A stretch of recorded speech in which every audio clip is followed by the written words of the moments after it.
Welcome everybody. I can't believe it. We're on podcast episode 3 already, so these have gone really quick. And today we're going to be talking about the third tenet of the child first principles. So the third tenet is around collaboration with children, and in the evidence base presented by Stephen Case and Anne Browning, they talked about collaboration tenet consists of 3 components: participation, engagement, and wider social inclusion, which are linked to the related positive youth justice concepts, relationship building, and legitimacy. So we're going to have a short conversation about that in this podcast. And what I'll do now is hand over to Sean, as we usually do, and Sean can set us off with a bit of context. Sean. Thanks, Andy. Hello, everybody. As Andy has mentioned there, the Youth Justice Board's Child First approach includes a focus on collaboration with children. So according to them, that means encouraging children's active participation, engagement, and wider social inclusion, as Andy has alluded to. And they also argue that all work is a meaningful collaboration with children and their carers. Now, as we've mentioned in the previous episodes, the Child First approach is a rights-based approach, and it's argued that this approach can improve children's experiences, and crucially, this can be done through advancing a participatory culture.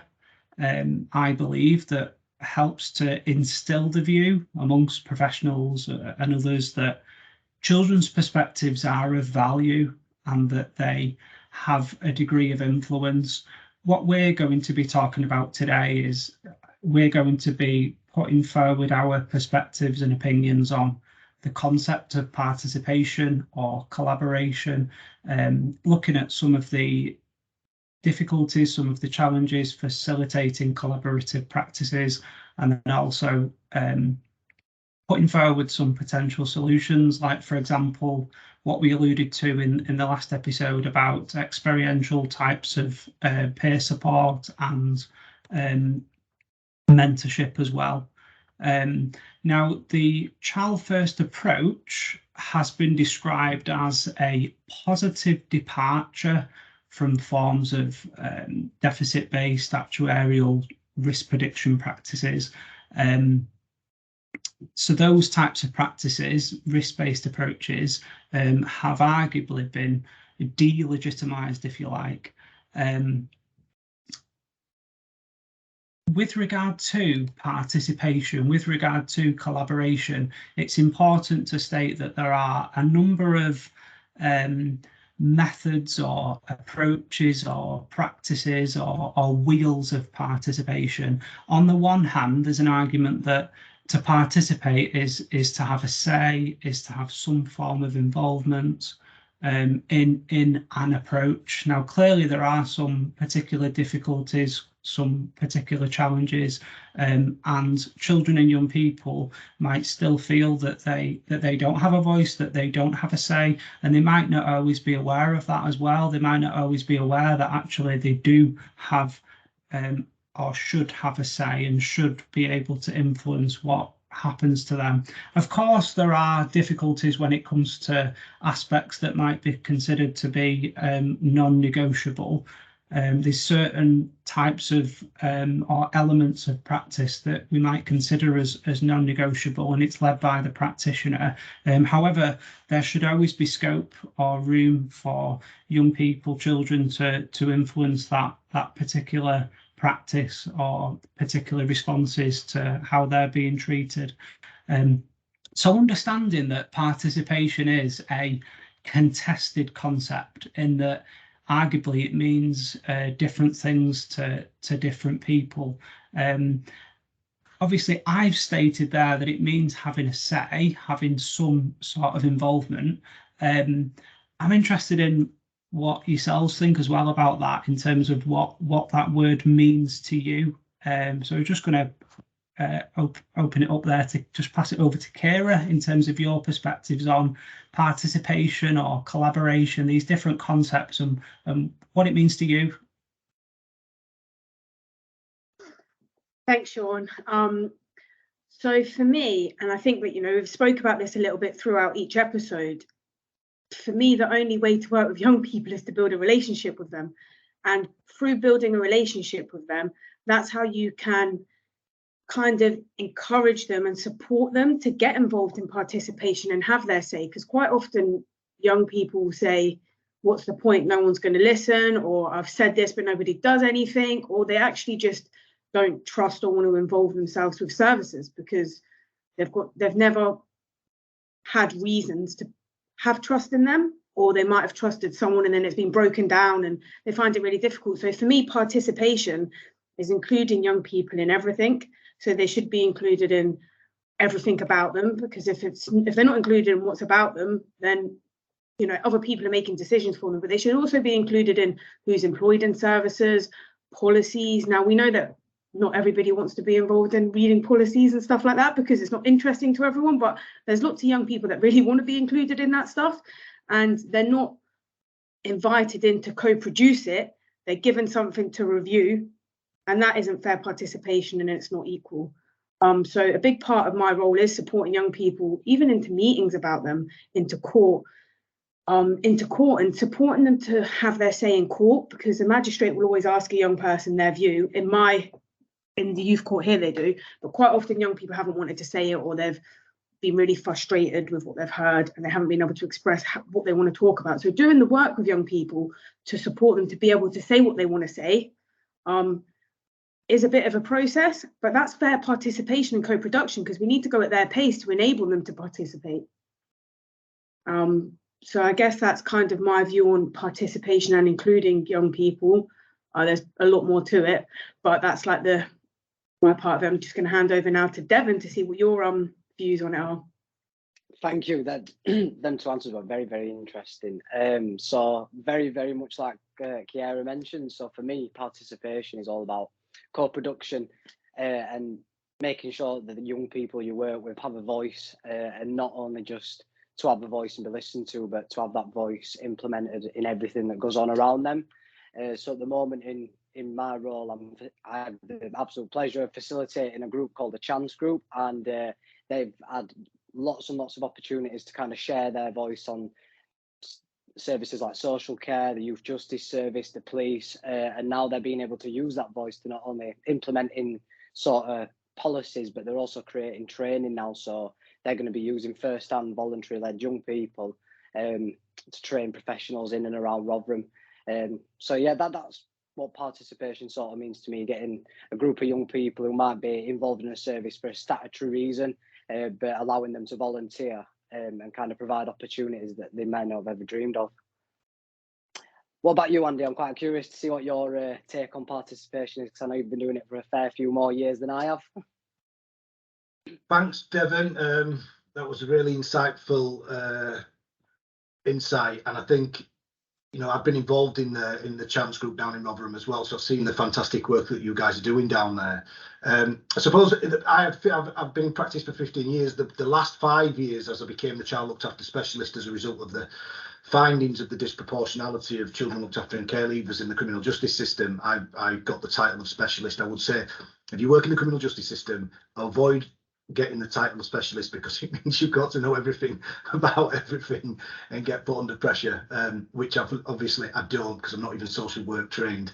But the power of participation for me, I've seen it firsthand. So one of the strands of my role was that I did participation with looked after children that came into the youth justice system, and I think probably I'm going to kind of give you a story of a young person that we in Leeds had struggled to engage or struggled to connect with him for a number of years, and he found himself in a young offenders institution, just turned 18, so he didn't get transferred out to an adult because he was just turned 18. So I went and spoke to him about a program that we were doing, and he could come out and he could be involved in. Now, I'd not worked with him up until this point, but he was quite infamous, so I knew some of the things that he'd been up to. So I thought it was a bit of a process that I'd go down and talk to him about the fact that he could get involved, because he was released on the Tuesday, and the program of getting these looked after children and care leavers to stand up in front of all the senior leaders of police services, of probation, of social care in Leeds, was going to happen on the Thursday. So I didn't think for 1 minute he was going to prepare his presentation, because the other kids that I was working with for the 9 weeks, that's what we'd done with them. We'd prepared them to create their own presentation and deliver. And lo and behold, it's one of the most powerful moments I've ever had. So me and another housing worker who was working with him, who was like me, alpha male, he was bigger than me, to be fair. And we were sat in the room, and he came out and he created his own script while he was in custody in his cell on his own. And as he was reading through that, he felt that he'd been left behind and that services didn't care. Perspective granted, but he started crying in the room with us, and it was such a powerful moment. And then on the Thursday, he got up and spoke in front of a room full of about 100 professionals, some senior leaders, etc. And at the end, people couldn't believe what he'd actually done. And for me, rather than explaining what participation means to me, I think what participation meant for that boy was that he got to stand up and he got to air all them frustrations that he felt he'd experienced coming through services. And we know from all the desistance literature that actually creating a better sense of self and a better sense of identity means that you can contribute towards society. So I just think that was a good example of participation and the power of it, that can really shift people from feel that they've been worked to by services to being worked with and included and valued.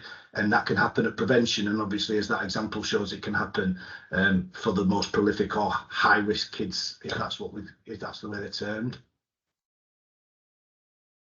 Really powerful point. And I know you cited some desistance literature there as well, Andy, in terms of working with and not doing to. And as you were talking, I was just thinking there's some research by Hannah Smithson et al. As well around participatory youth practices, that's really good research and interesting concepts and principles that emerge from that particular study. But clearly, as you've alluded to there, when working with a child or a young person, it's important that they have a say, are involved in aspects of the process or the approach, the practice strategy that's being adopted. There seem to be a number of challenges as well, though, with regard to participation, in terms of whether that's to do with resource constraints, or, as Devon mentioned in the episode last time, around Asset Plus as well, being so bureaucratic, and it takes a lot of time to complete that assessment. Also, in terms of power inequalities, like the fact that the professional might be seen as an authority figure, and inevitably they have the ability, if they wish, to instigate breach proceedings or to refer the child, young person to a non-compliance meeting, for example. So there are potential issues with regard to power inequalities. I'm just wondering, in terms of your perspective on this as well, in terms of some of the challenges, some of the issues. So I was going to hand over to Kierra again first, if that's okay. Just for your perspective on that, in terms of some of the issues, some of the challenges with regard to facilitating participation or collaborative practices. Thank you, Sean. Yeah, there's definitely so many challenges, and I think it makes it really difficult as a practitioner to find different pathways through those challenges. And it probably takes more strength than sometimes I think all of us here give ourselves credit for, because we naturally just keep pushing through these things to get there. But I remember one young person, she was going to get involved in an interview panel, and there were some questions around that. And there's a lot of preparation to be done for young people who find them situations really challenging. And there was a lot of senior people that were going to be on the panel, but they all came to meet her, in an informal place, so that, they could have a conversation and balance out that power, but that's not always the case. That's a good example of people working together to support them to participate. And I've had a lot of challenges with getting young people who are considered high risk, I don't see them as high risk because I'll go out with them on my own and stuff like that. And I know we have to be aware of risk assessments, but that's the probably the biggest challenge I think we have with involving some young people, is people think it's too much of a risk to involve and include them in something that could be challenging to them. But we're not going to be putting young people in a situation that's going to be traumatic if they're with the right person who's got the right relationship with them, who's done the work with them and understands their challenges and also their triggers, so that, you know, we can make sure they're safe. And is there a pen that you can move towards me if you're starting to feel uncomfortable? You know, what can we do so you can let me know that if it's getting too much, and whereabouts you are on that scale? And that's part of preparing someone to participate. But the challenges, I think, come from much higher up. Not always. Sometimes it's the same, you know, other practitioners saying, oh, they can't do that. But who says they can't do it?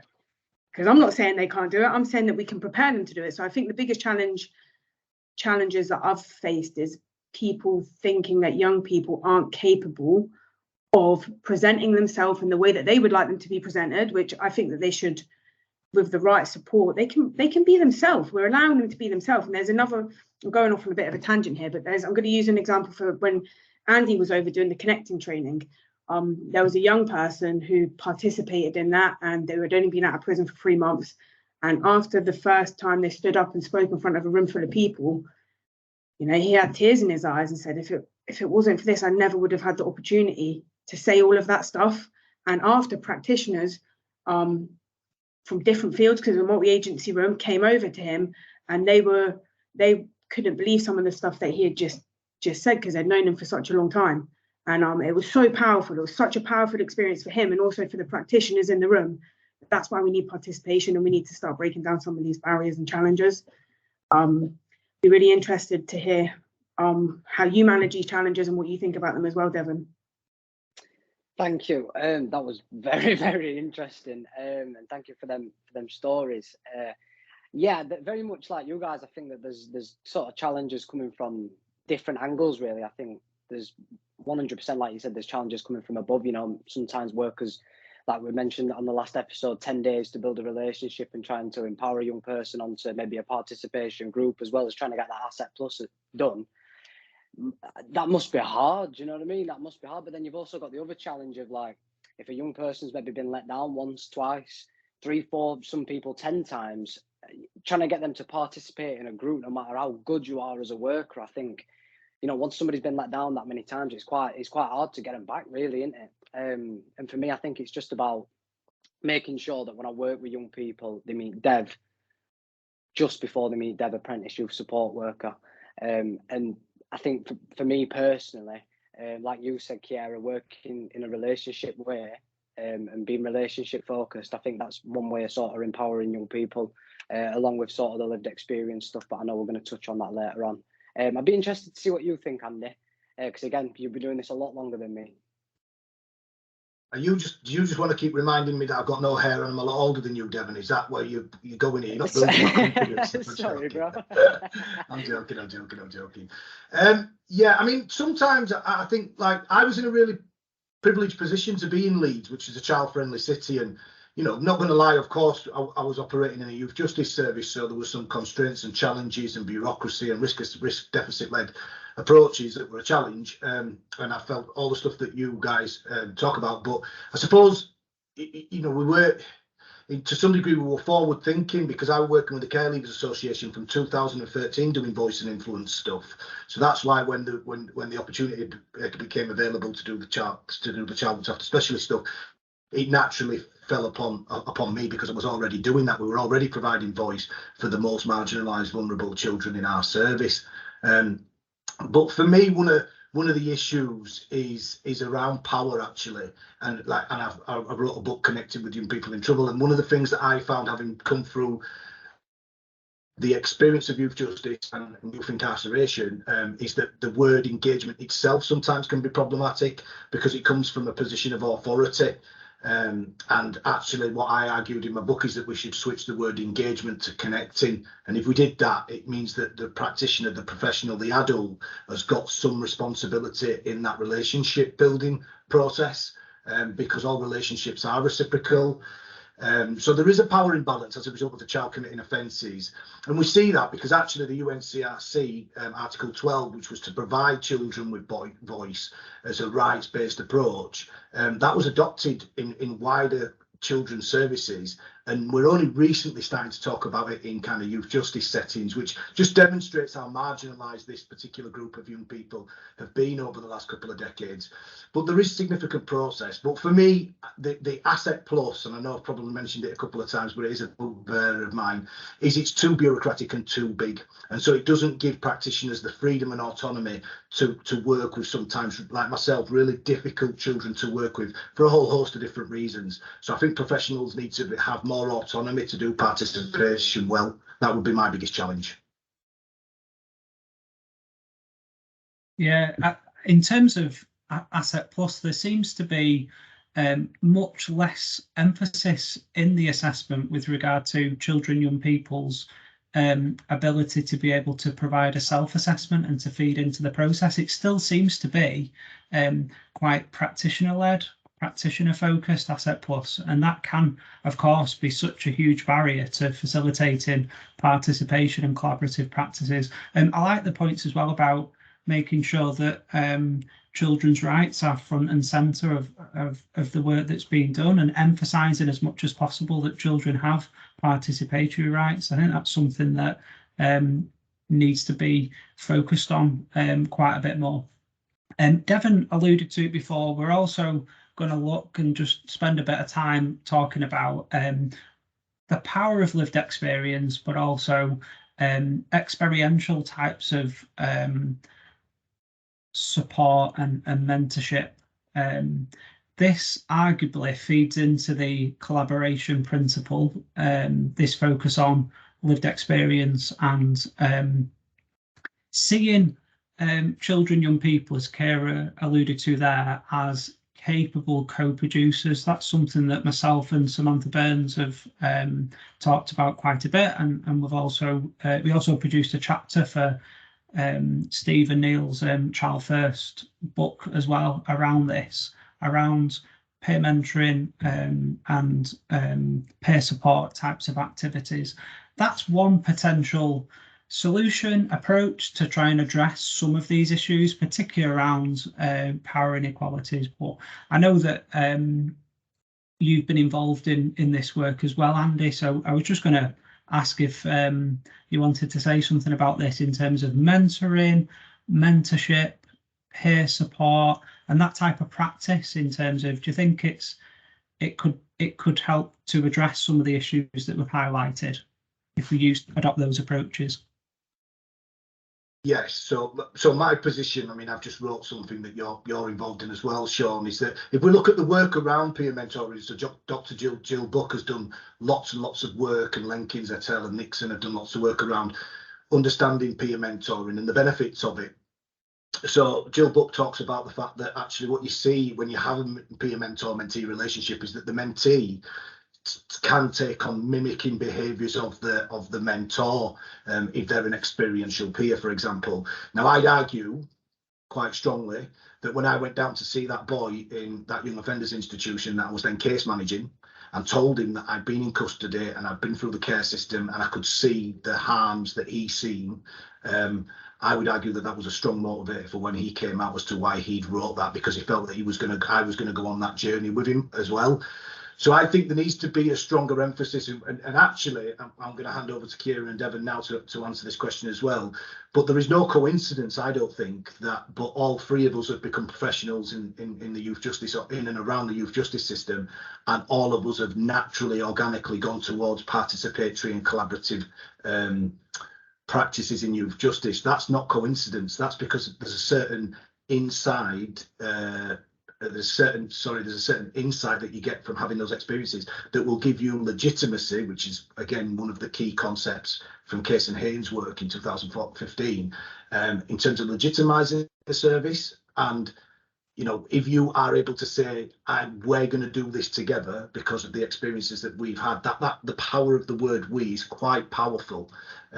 So I think absolutely there's a shift. Now we've gone into Child First principles, there is a real opportunity to provide peer mentors and experiential peers, and professionals, by the way, not just peer mentors and experience, but professionals with lived experience, because they really can enhance that legitimacy and improve participatory practice. So I'll just hand over to Kierra. Do you want to chip in and see what your thoughts are on this? Yeah, thank you, Andy. So for me, trying to get involved in working with young people, it took me years and years and years. I wasn't allowed to volunteer. I went back to the children's home that I lived in. I went to a secure home and I applied for jobs and I never heard back. And, you know, sometimes in the cover letter, I would really write like why I wanted to do it and what my, not in detail my experiences, but why I thought I was good for the role. And by then I had an employment history where I had chunks of employment for years with the same company. So it wasn't even about that, because as I got older, but after finally breaking down those barriers and getting involved, I really felt excluded from within the services. And I was like, we need more people with these experiences working within these services, because if we don't, it's just me shouting from the corner, you know. And in some way, it's fortunate that I probably have quite a strong character that I'll keep pushing for what I believe in, because I truly believe that we need to listen to young people. We need to include them. We need to stop labeling them with risk. And we need to support them to be the best that they can be and believe in them, because quite often it's like they're, you know, people don't think that young people will make it in the same way that they don't think that they can be included. And during that process, I was like, we need like peer mentoring, and Andy's been a massive support me for this. I remember reaching out to him, like, how do we get about this? Like, there must be more of us. And he was like, there isn't. There isn't loads of us. And I was like, well, not even in the UK. And it's taken 18 months, but developed peer mentoring. Sean's been involved in some of this with me, which is great, and it's like I'm quite excited for what's coming next. But the developing peer mentoring and getting it across the line so that they're paid peer mentors employed within a service to work with young people has been a challenge. But we have 3 people. They've been through the interview process, just waiting for the final clearances, but having them inside the service, working with young people, mentoring young people, supporting them to build relationships as well after they've built a relationship with them, but to be listened to, because a massive part of what I do, and I get shut out of meetings still, because I'm sitting with a young person and it's not just about advocacy, it's about helping them be heard. And I'll empower young people to speak up for themselves, but I'll challenge other professionals when they're talking back in a language that these young people can't understand, because they don't understand what they're saying and it's not broken down into a child-friendly way. And that's where participation becomes unfair and the power imbalances, the scales tip too much. So for me, having people with lived experience supporting young people to know that they have a right to be involved, to be included, because quite often young people, like Devon was saying, they've been pushed back so many times and let down so many times, and so many changing workers, and they have bad experiences with the police and with social workers and with education. And it's trying to find, because there's good people in all these services as well that do understand young people and do want to support them. It's about finding those people in the services, which has been a big part of what I've been trying to do along the way, and kind of building relationships with them so that young people can see that there are people there to help, but we have to work together to allow young people to come into the service and stay there, because that's going to be the biggest challenges. There's so many barriers and problems once you get inside, that it's supporting them to stay there, really, because I see that they should be equal in everything, and that's what they're trying to support young people to do, isn't it? By being a peer mentor, they're trying to help young people see that they can be involved and included in everything about them. So Devon, I'd be interested to hear about more of the work that you've been doing around this as well. Thank you, Kierra. I mean, I'm not too sure how I'm going to follow that, but yeah, thank you. So for me, very much like you two have mentioned, you know, it's really, really hard to actually get in through the door with a lived experience. But, you know, when we talk about identity and stuff, there's a lot of research that suggests, you know, like we gravitate towards people who have got similar interests. So if I'm saying to a young person, you know, I've either been in the same or a very, very similar situation, experienced the same or very, very similar experiences, inevitably there's going to be some sort of enhancement when it comes to attunement.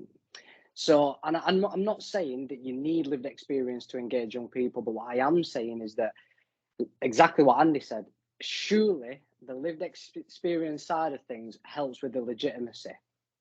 And very much like you said, Kierra, it does help outweigh the sort of power differential. I haven't really got much more to say because you both kind of took words straight out of my mouth. But yeah, my take on it is that from my experience and sort of through my practice, I think that my lived experience to some degree helps me attune with young people, and it helps eliminate some barriers of the fact that actually, you know what, this guy's been where I am now, and look where he is. That's where I can be. I can physically see where he is in front of me. So yeah, that would be my sort of take on it. Can I just add something as well, but I just should have said before. So I didn't really speak about why I think my lived. So with supporting young people, quite often they'll say, but she gets it because she's been here. She gets it. She's been in custody. I don't have to explain myself. And it's that, like Devon was saying, it's that kind of shared identity which helps young people think, do you know what, if they can do it, maybe I can. And if they're saying that I can come in and do this, maybe there's something in that, because you're kind of role modeling and demonstrating that it can be done. And that's creates hope and inspiration to young people that where they are now, it might not be like that forever.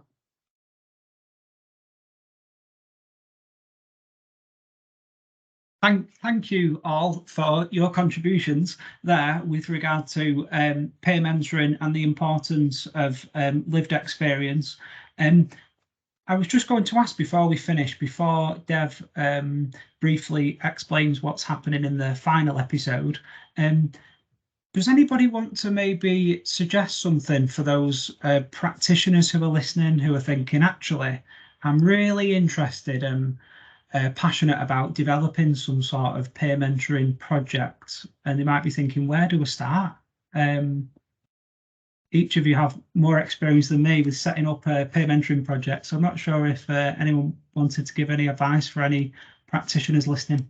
Yeah, I suppose my starting point is the same when we did it with Devon, so that we had the insight when we did it with Devon that I didn't have in Leeds. So in Leeds we just started giving a group of young people a voice, but we didn't have the parameters around us in the service, so it felt like almost like an addition to what we were doing as a service, and occasionally the senior managers wouldn't come in because they knew it was happening.